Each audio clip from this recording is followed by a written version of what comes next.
What's up, everyone? Welcome to Level 7. It is time for another edition of the Agents of Fandom podcast.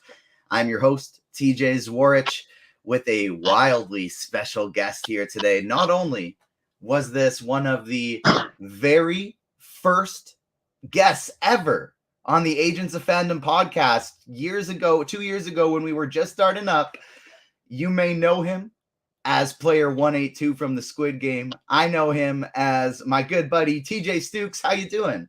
What up, y'all? What up? TJ was good.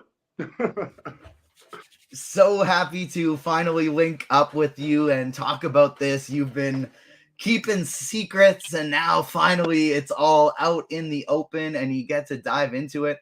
Man, how did this process even come to be? How did the Squid Game, the challenge application, fall on your desk? Dumb luck.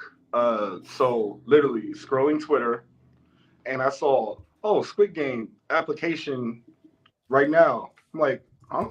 This is season 2? Like, okay, no, I'm not doing this now. So I seen it again like an hour later, saying that it's the last hour of the last day of casting. I'm like, oh, this is real. This is real. So I put my, application video, and they called me like a half hour later, right? And they was like, can you tell me more about you? And I was like, why? And it was like, yeah, you said 3 things in your video. You said, I'm a basketball player, I'm tall, and I can dunk. And that's all I said in my video, because I didn't know if it was real or not.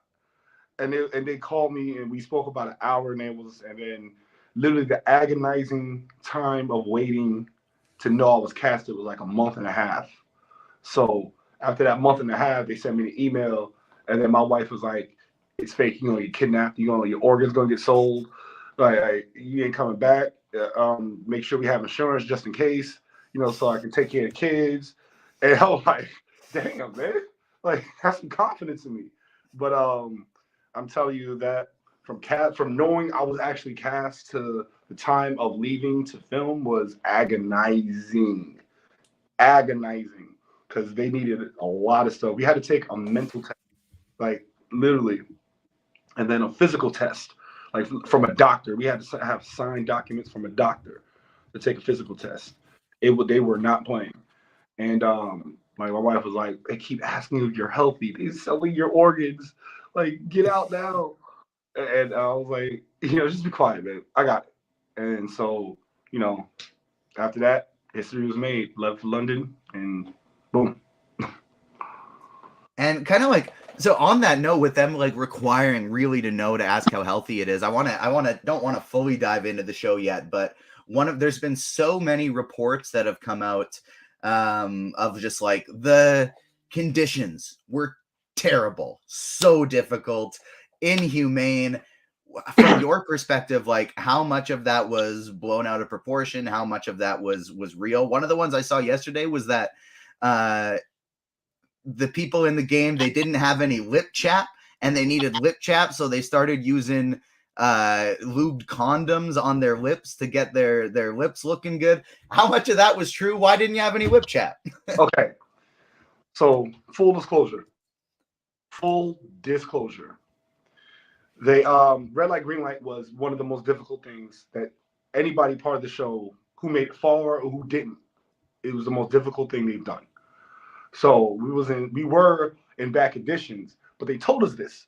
They said, "Hey, might be cold today. I don't know. We don't know how cold, but it's unpredictable because we're having a cold front." They told us this, and we'll be standing for long periods of time. They literally told us this, and so all the people who did go to the news who said that didn't read the contract. They just ran through the contract and signed. Oh my God, Squid Game! They didn't read the fine print. So it's not blown out proportion to how bad the situation was, but they told us this. They gave us a fair warning. They said you can walk away now. They literally said that, and people still stayed, and they complained. So I don't get that. And the lip chap thing, 100% true. Yeah, but I didn't use that. Because we went up there. When we got in the dorm the first night, right? It was like, okay, they gave us fresh underwear, they gave us fresh socks, they gave us fresh the thermals. Excuse me. And then we seen like a drawer full of condoms. I'd be like, what the hell? What is this for? I'm like, hey, for the wrong thing. Y'all plan on using that. And so, the next morning, all the condoms were gone. And I'm like, it was like 150 condoms. I'm like, there's no way they're doing that much. There's no way. And we don't hear it because we have zero privacy. We all are in front of each other. When we took a shower, like the camera was up here, like our chest up, but we still had cameras on us. Yeah. So all like the lip chat was definitely true, 100% true. But every bad situation, every negative connotation with that, they literally told us to our face. Everyone, they said, y'all can leave right now. We got y'all. We not going to judge y'all. You can leave right now. But they didn't. So I don't get why so many people go into the news saying they're lying, looking for attention. Yeah, I think that makes sense. I did see under I think it was Discussing Film that posted about the condoms thing that I saw for the first time yesterday. And then somebody comments underneath and it had like 500 likes on it. No wonder player 182's lips were looking so juicy in all of his interviews.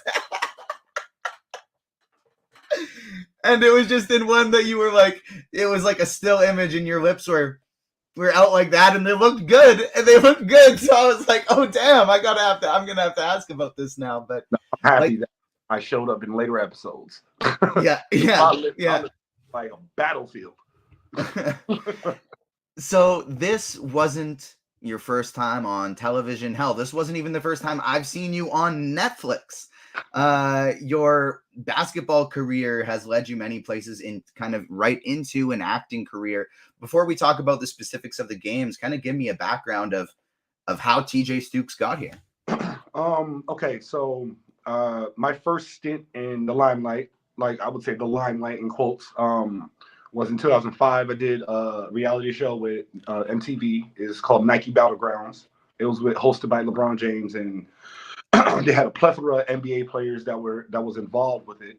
And I was enamored with it. The lights, the people, the production. Even though it wasn't fake at all, they didn't tell us what to say because we were kids. I was going on 19 when that happened, and that was one of the biggest things I've done in my life, doing something that came to me natural. And then I would say, going into my 20s, I did a movie called Just Right with the rapper Queen Latifah and Common. And sorry, excuse me. It's one of my wife's favorite movies. Yeah, I was in the background. I was on Team Orlando, and fate stepped in. I met Dwight Howard, which ironically I dunked on him in high school. And then I met D Wade. There's a precursor to that. I'll get to it. And then D Wade was so cool. He was a nice person. And then I got told no hundreds of times with acting gigs, and it was discouraging. And so I said, you know what? I'm gonna put my head down and stick to it because somebody's gonna say yes, right? And then I did like a whole bunch of commercials, and then when I went SAG, everything was really like rolling. And then COVID happened, and I'm like, God, dang it, like, ugh, because people don't want to be clean. That's why, huh? And then when COVID ended, I got a role in Adam Sandler's Hustle. And I'm like, oh, snap. Oh my God. Like this guy, Adam Sandler, he's right in front of me. I'm right in front of him. I'm doing tricks and all that. But, still the COVID standards still stood in Hollywood. So I couldn't get hey, how you doing, sir? I had to have a mask on, I had to wash my hands, had to do all that. And I was supposed to play George Foreman in a biopic, but circumstances happened that I couldn't. And so I like you said, I had my brush with Hollywood many times, and there was times that I should have been in the limelight, but it just wasn't my time. And then one of the biggest things I've done, running back to D Wade, I did a show. Me and my wife did a show with him called The Cube. It was the first episode, the season premiere. And then we were one of the first people to win money in the queue. We won $50,000 in the queue. That was global. I mean, that was United States, Canada, and a lot of people saw me and they were like, "Wow, this guy's really genuine." And I'm like, "Yeah," because all I could do is be me. Like if I'm not me, people remember me. I'm 6'8". People remember me how fake I am easily. And so like that was my brush with Hollywood, but it just wasn't my time. You know, fate stepped in and just wasn't my time, and now it's my time. So, so when I stepped into like this, I thought it wouldn't be this big. I swear I was like, okay, this is gonna be cool. All right, like people gonna notice, but we are currently dominating reality show numbers. I mean, by triple almost and like we have like the Circle on Netflix has 8 million views like all time. We have like 22 million views. We are smashing those numbers, and I think this is the first reality show that's based off a TV show with this success. And it's really really humbling to know that people want to hear our stories, want to see what we went through and see how we react and even though it's cutthroat, even though it's individual prize, I've made relationships that'll last literally a lifetime. And I wanted to touch on one of those relationships actually throughout the show. So if you haven't seen Squid Game: The Challenge yet, make sure you give it a look because it's been it's been so wildly interesting. I'm still waiting to see who the winner is going to be. I'm down to the final three, but one of those relationships I wanted to talk about was with Mai, because on screen right off the bat, you guys seemed like you had like a really great relationship, and then it's shown as we're watching. She goes like, the paranoia kicks in for her, right? The paranoia kicks in of like, this is a game. I don't know if he's being real. I don't know if I can trust this guy. He's being really nice to me. Why is he being nice to me? I don't trust him.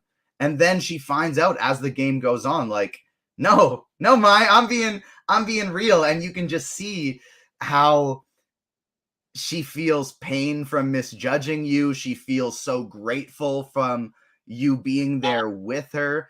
Have the two of you been able to stay in contact at all since? And what was your thought process like when you all of a sudden see like, oh, she wasn't actually riding with me from the start? Okay, I'm gonna hit that first. Obviously it hurt. It hurt seeing that because I'm still a human being. It doesn't matter like how strong I am, whatever. It shit hurt. I'm not gonna lie. But then I took a step back and realized like this is like a game where you can't trust people, which I understand. And I just didn't want my words to be heard. I wanted my actions to be heard also. So I did what I did, and I stood by my word. It's so easy to crumble when everything's crumbling around you, and to go against your word. It's easy, but what I did, I stood by it no matter what. People may judge me, people may say things, but what I did, in a world that it's rare, I stood by my morals no matter what. And if I say I got your back, I got your back 100%. And yeah, we saw each other last night.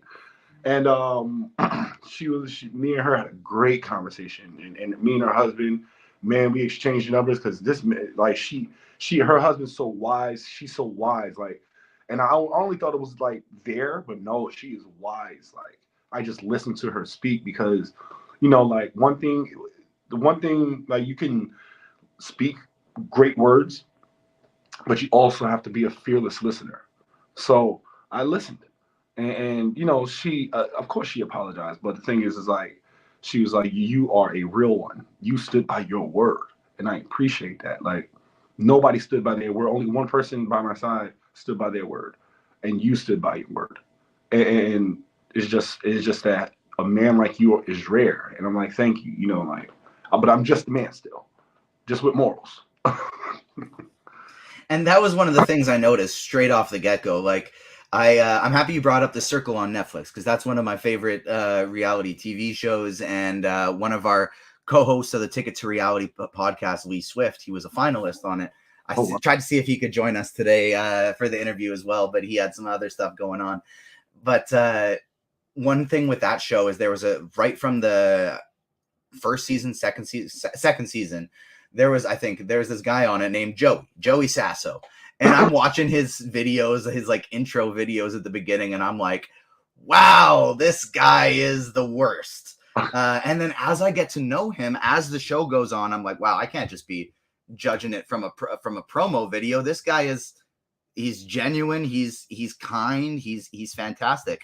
So much so often in reality TV shows, the production, as they're trying to put on a show, they definitely hype people up to often kind of make them look like they aren't the person that they are. But like straight from the get-go, episode 3, we don't see you much till episode 3, and then when episode 3 comes, I'm watching it, I'm like, that is my guy. That's no mask. Like that's TJ.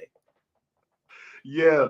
So what I do, I observe and react, and I got the corner bunk, the top corner bunk. Is not many chances in life that you're going to get a quintuple. You're going to get the top bunk and the quintuple bunk bed. Not many chances in life. So I was on top and I observed. My nickname is Tomahawk. So, my friends call me Hawk. So that's my nature. I circle around and observe everybody. And the thing is like, I made time to know everyone in the doors. Everyone. 198 people I made time for. And because we was our own entertainment, no phones, no news, no sense of time, no windows, crappy food. So we made time for that. And so when we got to know each other, it's like, damn, these people are amazing people. And these are people from around the world, like Ireland, Mumbai, Africa, Spain, China, Japan, like this is like truly people around the world. And like as I said before, as much as you talk, you have to listen, because you won't learn anything if you don't listen. And so when I was getting to know people, I got to know their stories, who they are, who their families are, like where they come from. And they didn't show that at all.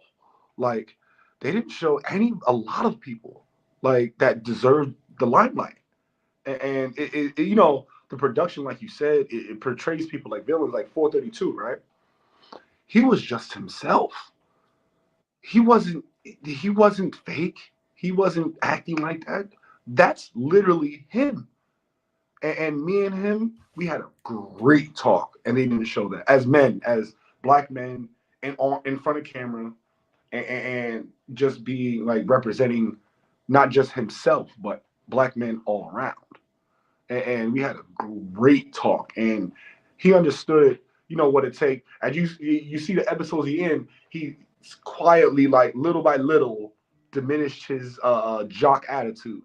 Me and him had a good talk, and I told him, I said, yo, you can't be doing that, because people are going to perceive you in a way that you ain't gonna like. But if you want to be perceived like that, you better do it 100%. And he was like, you're right. And so like he stood. People don't even realize that's truly him. So many people in this world try to struggle to find themselves at that age. He's only 23. And like he found himself, and he's himself. And so many people are themselves, in the show and everything else. And it's just great to see like people getting highlighted. But it was also, very disheartening to see that people who were so charismatic, who were so kind, not get the limelight or zero airtime. I do want to touch on that kind of on 432 and that strategy of some people getting the limelight and some people not. But first, I want to shout out to our viewers, our chat, those who are kicking it live with us right now. We got people in the YouTube chat, in the Twitch chat. Shout out to our guy, Task, up to Task on Twitter. He's the one who introduced us. He's the reason we know each other, popped us in the same group chat together. So shout out him in the Twitch chat right now. As well as people joining us live on Twitter and Facebook. We appreciate it. Make sure you hit that like button, smash it, caress it, do whatever you need to do. And then additionally, make sure you follow the Agents of Fandom on socials, Twitter, TikTok, Instagram, Facebook, the whole shebang, and wherever you get your podcasts as well. I want to talk about like 4-3-2. It seems like we lost your video, but I think I can still hear you, so Yeah. we're all good there. But 4-3-2 right off the get-go, he was there it is. People knew him. People targeted him. He was the loudest, and therefore he was the target because he was the guy like kind of talking the most at the beginning. How did you strategize that going in? Because it's kind of like you said, like I'm 6'8". You're not. You are. I'm not. I'm only 5'10". That's why we hit it off so well. And I came in with like a little bit of jealousy, but it was like jealousy from like a nice place. I wasn't holding it against him. It was just like, that'd be cool because I'm also TJ and a basketball player. I'm just 5'10". And so my career ended a little bit shorter. You know, I could hit some threes, but it ended after high school. And so, like you said, you kind of stick out. You're 6'8". It's not like you can hide and have people not notice you. But as 4-3-2 showed, as soon as people notice, all of a sudden there's a target on your back and people are worried about voting you out a little bit, which led to kind of like you, hey, TJ, you're our leader. How about you take this number one for that game? Yeah. If you could go back and change anything, would you? Or are you just happy like, no, that was you 100% the whole time? I'm happy how I represented my family, how I represented, the people who love me. I would change nothing at all. Yeah, and I like that. That's how you go in. You go out of this and be like, I'm good. I have no regrets. I'm happy. This was just a great experience, and it's unfortunate the way it happened too, because like with everybody agreeing on the 50-50 thing, you got that first one. You might actually be good for a while, and it's just random chance. So that was a sad way to see it. But with so much randomness and so much money on the table, 4.56 million. We got Sons of Mjolnir in chat asking on the YouTube channel, was the experience here different from the other game shows and things you've done in the past from the sense of motivation from the contestants? Like you've been on this stuff from the Nike battle with basketball, from the Cube. Was this different? Were the vibes different because of how much is up top?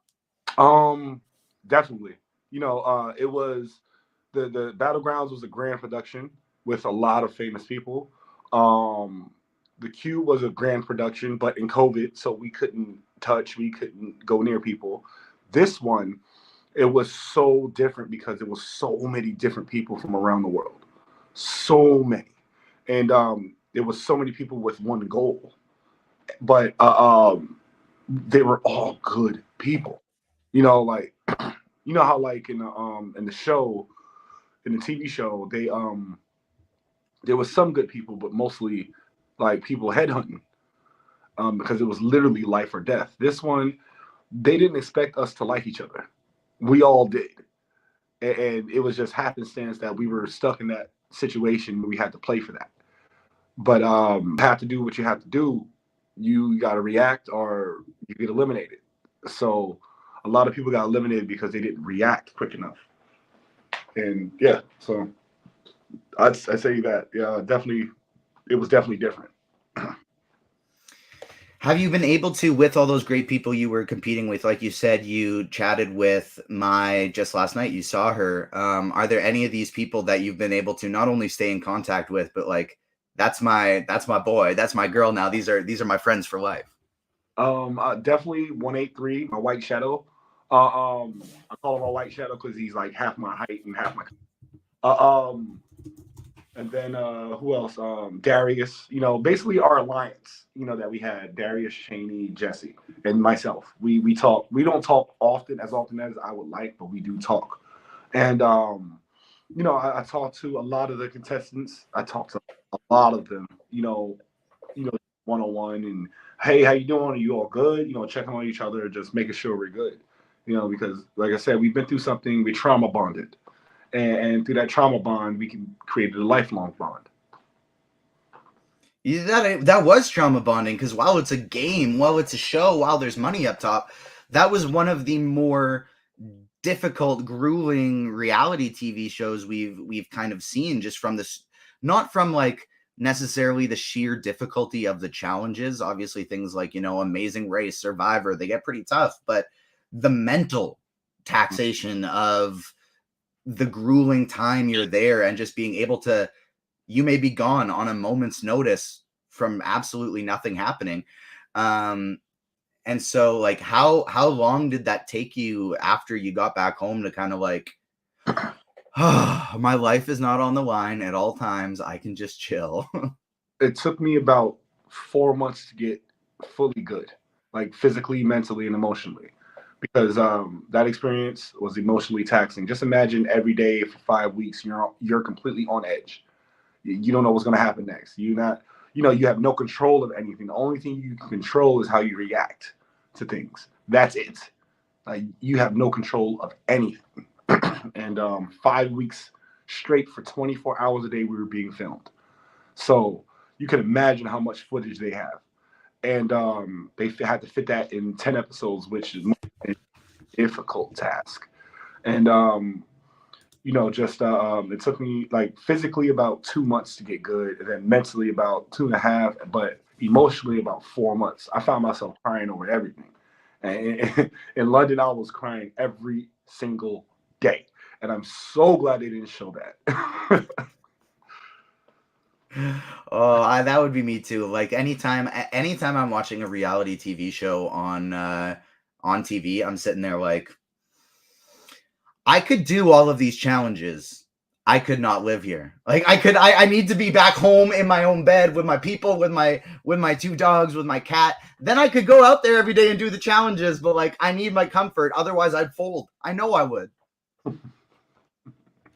Yeah, and another thing, I couldn't even fit in the bed. Like, I had to sleep Yeah. diagonal, like literally. And so what I did, I took off my pants and made another pillow, because the pillow was like a cot pillow. It was like anytime you laid your head, is basically laying with no pillow. Man, it was survival. It was true survival. How much of your career in basketball of just like you're no, while there's a lot of like glamour and excitement in professional sports, again, is like I'm playing a game for a living, it's great, but at the same time, like, it's work, it's a grind on your body, it's a grind on your mental health. What do you think, how do you think that prepared you for being in something like Squid Game? Okay, so I can honestly say, like, in my 20-year career, right? So I've been playing pro technically for 20 years, right? Playing in street ball circuits in New York, playing like that's playing against 10, 20-year veterans, and learning so quickly how to win. Because I'm not gonna lie, I I was getting my ass bust for a long time, but that taught me how to win, losing. And so I'm so happy for all the people that taught me how to lose, so I can learn how to win. And then I went to college. That was a battle. And then traveling the world playing basketball, against different nationalities, against different, like, people. And so I say everything in basketball that I've done has led me to Squid Game somehow, some way. Like losing, winning, working, grinding, mentally strong, physically strong, emotionally strong. It's like I've played in thousands of basketball games. I've worked out for thousands of hours. And that was Squid Game. The challenge by far was one of the hardest things I've ever done besides any game. Like Squid Game, basketball, like that gap. And like you said, the grind. I could only like compare it to a hell week, training camp week for 5 weeks straight. Like, it's crazy. It's unbelievable how hard, how difficult everything was. I long for the day when we finally get to meet up, and play some basketball. I'll throw you some lobs, I'll shoot some threes when you get double teamed. We're gonna have a good time when we finally have that Super Suit Show meet up in person. Task in the in the YouTube chat actually is wondering. He says, "I got a question for Tomahawk. Why is pineapple on pizza disgusting?"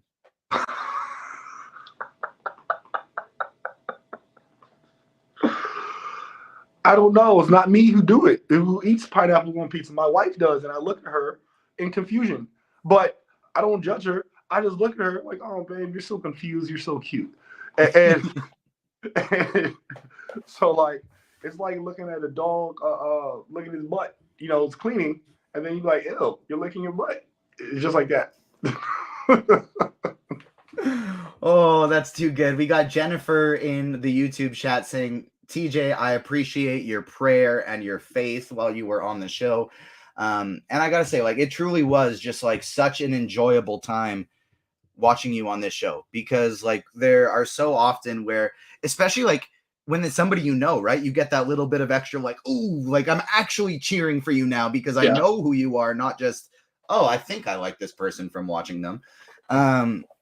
It was so great just seeing you be you straight from the get-go, helping others, putting like yourself on the front lines. I was going to say put yourself first, but no, you weren't putting yourself first. You're putting yourself on the front lines to carry the burden that some people may not necessarily have been prepared to carry. And the battleship scene, the warships game was, I think, one of the most fun parts of the whole thing. Yeah, I would say, and then you know the edit made me sound like Vin Diesel. You know, I love you, love y'all. I got this. It just made me sound like Vin Diesel. But you know, Family. the agony, like people don't understand when people are going through duress. You have to calm them down, especially in pressure situations. That's what basketball taught me. You know, like when we're down one with 6 seconds left and we have the ball, you have to calm people down. You have to get them hype to do the next thing. And every time we put a peg in for warships, it took like 6 minutes for them to tell us if we hit something or not. So you could 6 minutes don't sound long until you wait 6 minutes, and especially with that much money on the line, you know what I mean? And people were panicking. My team was panicking, and I had to do something. I couldn't just leave them panicking, so I calmed them down as much as I could. You know, I said, "Hey, we got this. I love y'all," and I had to present like I was calm, but in my heart was thumping, and like the moment I would have lost myself, they would have lost themselves. So I was reassuring them, reaffirming them over and over and over again because a lot of people were panicking, and I did that out of love, because like I said in the beginning, it was so much an individual thing, but at the same time, I made lifelong bonds with these people. Incredible stuff. It was a joy to watch. After going through something like this, and a lot more people are going to know the name TJ Stukes this week than they did 2 weeks ago from watching the show. What would be what's that? You ain't lying.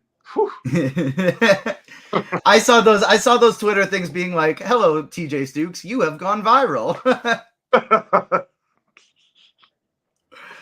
And like, I'm sure, I hope most of it has been good. Like, obviously you did incredible out there. I hope most of it's been good, but just as is the internet, obviously I'm sure there's a lot of crap coming your way too. So just always, make sure you're able to filter that out and know there are lots of us out there that love you, and it's not just the trolls on the internet firing shit your way. We got MTF in chat, another one of our mutual friends, saying, "Hey guys, what's up, MTF?" Make sure everyone in chat subscribes, hits that like button, hit the notification bell, etc. But now that you've had this experience, you're kind of thrust back into the limelight.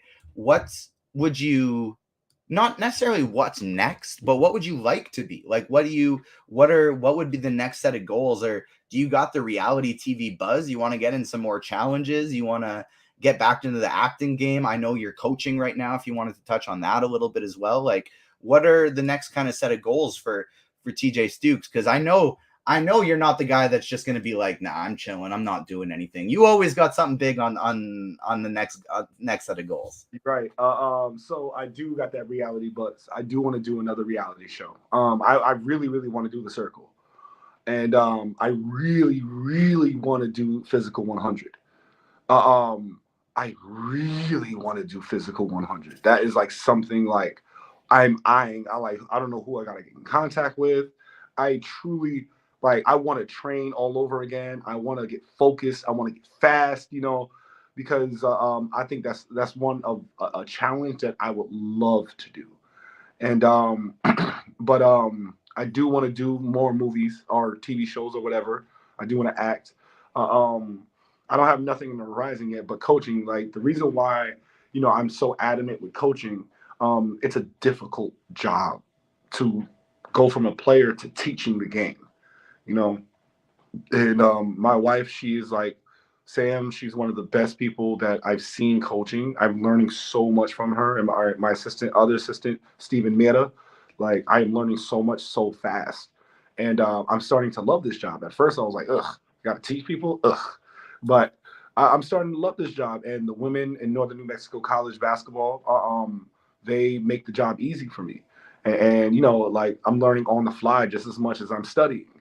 And just like basketball, you could train all day and have no experience playing, but I'm training and actually gaining experience. So it's a lot, but I'm starting to love coaching because just the love of the game. And my wife stood by my side for almost 20 years of my life, with my pro career, and now I'm able to stand by her side while she chases her dream. So I'm extremely privileged to do that. Not many people in their lives can do something they love with their significant other, for money to get paid for. And so, I, I'm going to concentrate on that for now. And, but I'm telling you, like summertime, this fall coming, I'm going to like propel my acting and my reality show career because I want to do something. And it's not just because of the limelight, but that's another challenge for me. You know, I want to do as many challenges as I can in my life to leave a lasting legacy for my children, for our children. You get called up by the and this might happen because I swear the people at the circle listen to Agents of Fandom because they're always stealing our ideas. We say you should do the circle, but with a dating show. Their next season, circle with the dating show. We love them, but they never credit us. And so you get a call tomorrow from the people at the circle, people at Netflix, and they say, yeah, we would love to have you on, but you have to be Sam. You have to perform as Sam. You got to catfish. We're not letting you be you. We're letting you have to go in there and be your wife on the circle. Do you say yes? Absolutely. No question. Oh man, that is so easy to do. Like I know her inside out. She know me inside out. So I can, I think the hardest thing would be like continuing her like humility, you know, and not bragging because sometimes I do brag because, like I've done a lot, but she's done a lot also, but she's so damn humble. She taught me how to be humble. And, as a arrogant New Yorker going into El Paso, like people didn't like me because it's like, oh, he's too arrogant. I was like, so what? Don't have to like me. And like, but she taught me how to like, hey, these people want to like you, but you're not making it easy. And I credit her 100% for that on the show and in the real world, because like without your significant other, you cannot become a better person without your significant other, and vice versa. So, having a different perspective in life, I think that me and her, like me being her in the circle, would be absolutely perfect. What if, how do you think she would do if they say, all right, we would like you to come in and play TJ Stukes? I think she would fail horribly. Horribly, because she would tap into my arrogant side, and like I don't live that life no more. And they will find her out quickly. They would like babe, you was only in one episode. It's because she would blame me. I know she would. You didn't do enough. You didn't tell me enough. Like what? We 16 years together. You still don't know me, girl. I would love to see, you say you don't live that life anymore, but I would love to see just if you're walking through New York one day and you happen to get on a street ball court and start messing around on there, I bet you that would come back real quick. Goddamn right it would. You're right. You were 100% right. Like I would be like, remember Space Jam when the kids called out Charles Barkley and them? Yeah. But it would be like worse. I would post them up. I would dunk on them. I would like look at them. I'd be like, hey, don't play basketball again. Never again. Never again. Pivoting from basketball to one of another mutual love that we have, and it's superhero movies, superhero stuff, Marvel movies. The first time we chatted on a podcast was, I believe, right before Doctor Strange in the Multiverse of Madness. And now, obviously, with things like the strikes that have happened, we're going to get it. And then also Marvel reevaluating their content schedule. You know, we heard things from one of the previous interviews we had on the Agents of Fandom podcast was with Dave Gonzalez, Joanna Robinson, Gavin Edwards of the MCU, the Reign of Marvel Studios book. Got it right here, where they go in depth to everything, and they talked about how, you know, Feige didn't even want to release all this stuff at these expos and these Comic Cons. He didn't want to talk about Secret Wars. He didn't want to talk about Kang Dynasty. He just wanted to establish the stuff that they have coming. And it's led to a lot of people just kind of feeling, I think I would say, lost in the MCU. I'm loving every second, but there's a lot of people feeling lost. How do you feel about kind of the state of where we're at right now with that and what's coming? You know, the thing is like people saying MCU fatigue, right? Like superhero fatigue or superhero movies. You know, I seen a tweet yesterday. I think it was Jodie Foster saying it's a phase that it lasted too long. And you know, with superhero movies, people who don't like read the comics, read the source material, couldn't fully appreciate it because we're seeing our imaginations come to life. And you know, like you, I'm riding it all the way. I don't care what's coming out. I don't care what's not coming out. As long as we see something that I used to read and imagine their voices, imagine how they act, and seeing it in real life. Like I don't care if it's bad or good. It's still something that fills my childhood, like reinvigorates my childhood. And so with the MCU, I'm just like, look, come out with everything. People don't even realize how vast the Marvel universe is. And we only literally touched the surface. It's not, we didn't hit the Nova. We didn't hit, you know, Annihilus. We didn't, and people might not know these names, but we didn't even touch that yet. And that's a whole different thing. And we, you know, like we didn't even touch Century yet, which we're going to soon. We're like people like are so they want everything right now the way they want it, and it's just like, you know, going back to Squid Game the challenge. People wanted me to do something different, but I stood by myself. And for Feige, you gotta realize how difficult his job is. You know, as a comic book, he's a comic book fan. He's not just a person making money. He wants to put out quality material. And everything that Feige approves is something that is quality because who would have thought we got a Moon Knight? Who would have thought that? In our wildest dreams, who would have thought we got a She-Hulk show? That's literally genuine to the source material. Like, who would have thought that we would have Avengers Endgame?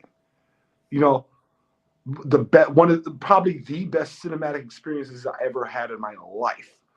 And when you look back, it's like, okay, Marvel's amazing. Marvel makes this much money, but when you look at it, not because they make money or because this actor's in it. When you look at it for the value of it's a comic book movie and it's telling a story, you can appreciate it more because it came from the pages of a book from somebody else's imagination.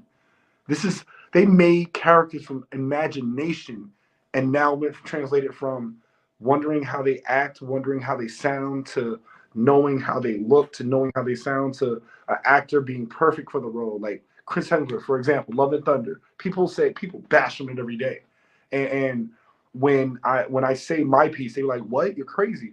I say that in Love and Thunder, you've never seen a superhero trying to heal himself, like not just physically, but emotionally, mentally, and that's why that stood out for me because you know my family they look at me as a superhero because I'm dad. I'm dad, but there was so much times in my life that I had to mentally and emotionally heal myself because my mental health matters for men, but we often get glossed over because we have to be the strong man, we have to be the hero, we have to be the protector, the shield, the warrior, and you know, for our families, So seeing Thor: Love and Thunder resonated with me the most. Like that's one movie besides Infinity War and Endgame, that's one that resonated with me because he healed himself. He made himself a better person. And you know, like when people bashing it, I get upset because y'all missing the point of the entire movie. You know, like Thor lost the most of any character, and he said it, like he went down a list in Infinity War to Rocket Raccoon how much he lost, and you're like, God damn, he lost a lot. You're right. And then when Love and Thunder came out, it was like, okay, the humor, the costume, the CGI, but the underlying story is that forget a superhero, a man is trying to heal himself, which is not easy to do anywhere apparently. So you know, I just think that like if you look past the surface, because so many people are surface watchers and clickbaiters, and if you look past that, the story is much deeper than you think. I couldn't agree more. And that's like, this is a weird comparison, but I always try and like, I always, a movie that I always pump up because I watched it with my students. I taught for 5 years and I'd watch it with my students is Frozen 2. Because, and I say Frozen 2 is better than the first one because like that movie has one of the most important stories I've seen. It's a history of, it's the story of colonization. It's the history of Canada, about how people come in and they almost wipe out a whole group and then they teach the history that it never happened and they were the good guys. And I'm seeing that movie and I'm going, oh, that's the history of where I live that nobody ever wants to tell us. And I couldn't agree with you more. There's always so much deeper in these movies than in the surface, even in superhero content. And I just dreamed of when I saw Spider-Man in the animated series in the 1990s, him teaming up with Captain America and the X-Men and Iron Man and the Fantastic Four. Like, I dreamt of this, of the Marvel Cinematic Universe being a real thing where we could see that in live action, not just in the cartoons with them interacting with each other. And so I'm with you. I've been loving the stuff that comes out. The only, like, there's legitimately been one project I think ever that I saw and I was like, which one? Secret Invasion. That was the only one that I was just like, man, you do something else. Do like, what was this? What was the purpose? Yeah, because that I mean, they built that up crazy. The first 3 episodes, I was like, oh my God, what is going to happen next? But like it went steadily downhill because each story they have to go downhill to ramp back up. And the finale, I was like, oh, I understand, but okay. I want more Emilia Clarke so bad, but I'm not sure what we're gonna do with that character going forward. But look, you're in the acting game. Like you're a SAG-AFTRA member. You want to act. The MCU is going to be going for years and years to come because, like we talked about a little bit, they haven't even scratched the surface about so many things. Guess what? Nobody gave a fuck about the Avengers 15 years ago. Nobody even knew who they were unless you were a comic fan. Unless you were a comic fan, a cartoon fan, nobody knew who the hell they were. The Fantastic Four and the X-Men are still coming. The biggest Marvel characters outside of Spider-Man are still on their way to the MCU. So with this, assuming it could still go forever, like if you were to just get your choice, if Kevin Feige came up to you and was like, TJ Stukes, I loved you in Squid Game. You were incredible. Which character would you like to be in the MCU? Who would be your person? Well, I would like to be, if a hero, I would like to be Adam Brashear, Lou Marvel. I like that. A villain, I would love to be Annihilus. Because he was the way Nova took him out, oh my God.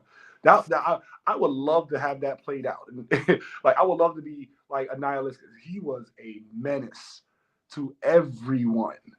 And it took a lot to get him out. Or you know what? I would like to be the Void. Yeah. He's if you know comics, he's a menace. He's a menace.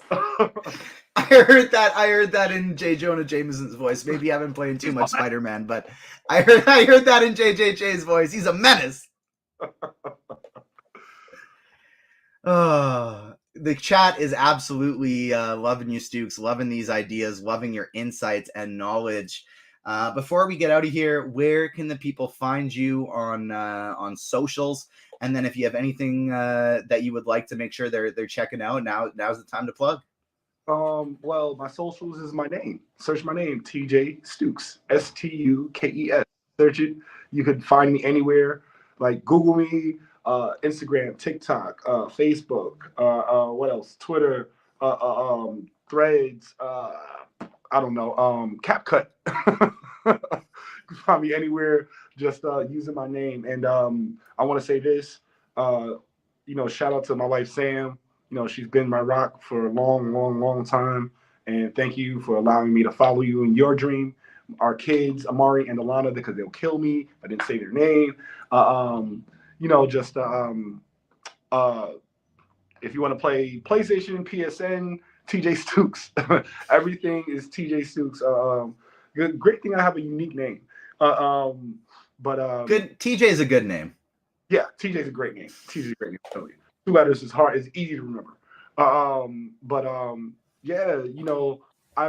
love having conversations with people. I love having discussions with people. So if you hit me up, I won't ignore you. I don't care how big I get. I'll never ignore that you speak to me. So. And on that note, I wanted to thank you for not just coming on the podcast and chatting with me, but for so long, because I know you have such a busy schedule with appearances to make, different outlets to talk to. It felt so cool for me that we were able to go full circle from just, shooting the shit a couple years ago, in like our 3rd or 4th podcast episode ever, to now down the line we're both doing big things. You're becoming famous, and I really appreciate you taking the time to not just chat, but chat for this long. Yeah, no. Thank you for allowing me to do this. Like, thank you, like, sincerely, because, I've been supporting Agents of Fandom since the beginning. And I told you since the beginning, I said, if I make it big, I got you. And I'm a man by my word, as you clearly see. And you could see it in real life. You could see it in the show as well. TJ Stukes, player 182 on Squid Game, The Challenge on Netflix. You can find him on socials at TJ Stukes 68. Thank you so much, everyone who tuned into the show today. If you're watching us on YouTube, hit that like button, subscribe on your way out, and make sure you subscribe to the Agents of Fandom wherever you get your podcast. On behalf of myself, the AOF team, TJ2 and TJ1 across from me, TJ Stukes from Squid Game, The Challenge. Thank you so much, everyone who tuned in, and we will see you next week. Peace.